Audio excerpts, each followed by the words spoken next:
जय श्री राधे कृष्णा साथियों। मैं भी कृष्णा ज्ञान सारा चैनल में आपका स्वागत करती हूँ। कैसे हैं आप? आपके अच्छे स्वास्थ्य और सुखद जीवन की मंगल कामना करती हूँ। आपके और अपने इष्ट देवों को कोटि कोटि नमन करते हुए, बड़ों को प्रणाम करते हुए वीडियो प्रारंभ करते हैं। बोलो साचे दरबार की जय।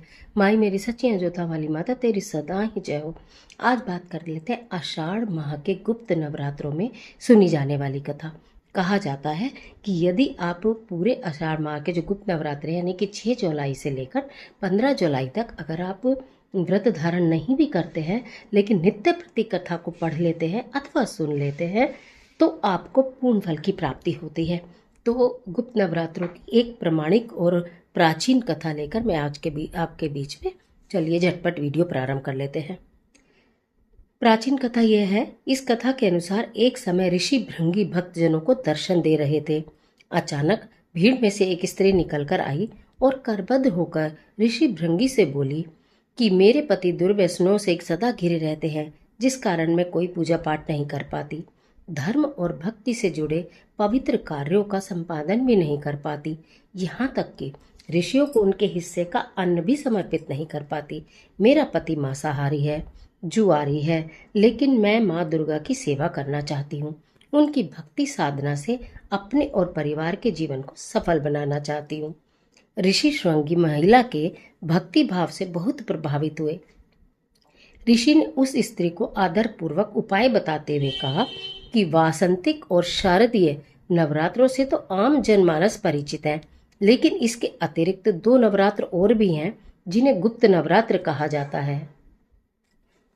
उन्होंने कहा कि प्रकट नवरात्रों में 9 देवियों की उपासना होती है और गुप्त नवरात्रों में 10 महाविद्याओं की साधना की जाती है।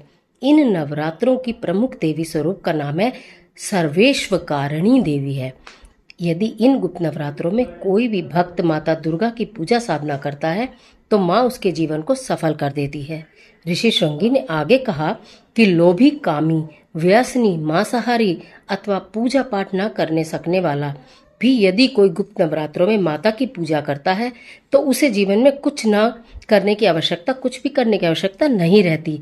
उस स्त्री ने ऋषि श्रृंगी के वचनों पर पूर्ण श्रद्धा करते हुए गुप्त नवरात्रि की पूजा की। माँ उस पर प्रसन्न हुई और उस स्त्री के जीवन में परिवर्तन आने लगा। उसके घर में सुख शांति आ गई। पति जो गलत रास्ते पर था सही मार्ग पर आ गया। गुप्त नवरात्रि की माता की आराधना करने से उनका जीवन पुनः खिल उठा। कथा का समापन होता है, परंतु बात ये याद रखें कि गुप्त नवरात्रे हैं, इसमें माता रानी की इस कथा को प्रतिदिन आप नियम से सुबह और शाम दोनों समय सुने, अति उत्तम रहेगा। नहीं तो एक समय सुने। उसके पश्चात आरती करें। ओम जय अम्बे गौरी मैया जय श्यामा गौरी, तुमको निश दिन ध्यावत हरि ब्रह्मा शिव हरि। ये वाली आप आरती का गायन करें और माता की कथा को सुने। एक और दुर्गा सप्तशती का पाठ है जिसका संक्षेप विवरण मैं आपके साथ शेयर करूंगी, उसको भी आप अगर कर लें तो अति उत्तम रहेगा। देखिए, जो पूजा पाठ हम स्वयं करते हैं उसका परिणाम हमें कई गुना होकर मिलता है और शीघ्र मिलता है। इसलिए इन गुप्त नवरात्रों में यदि कुछ भी ना कर पाए तो जोत जलाकर कथा को प्रतिदिन जरूर सुने, माता रानी की आरती करें। भोग आप मिश्री का लगा सकते हैं, इलायची का लगा सकते हैं, लौंग का लगा सकते हैं, बताशे का लगा सकते हैं, फल का लगा सकते हैं। जो भी यथासंभव आपके पास उपलब्ध हो उसका भोग लगाएं और माता से आशीर्वाद प्राप्त करें। माता रानी सदा सहाय हो, आपके सारे कार्यों को पूर्ण करें।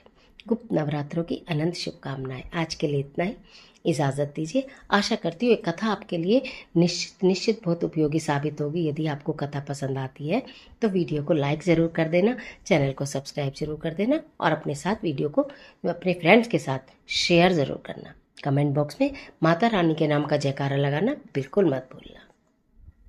माता रानी आपकी मदद करे।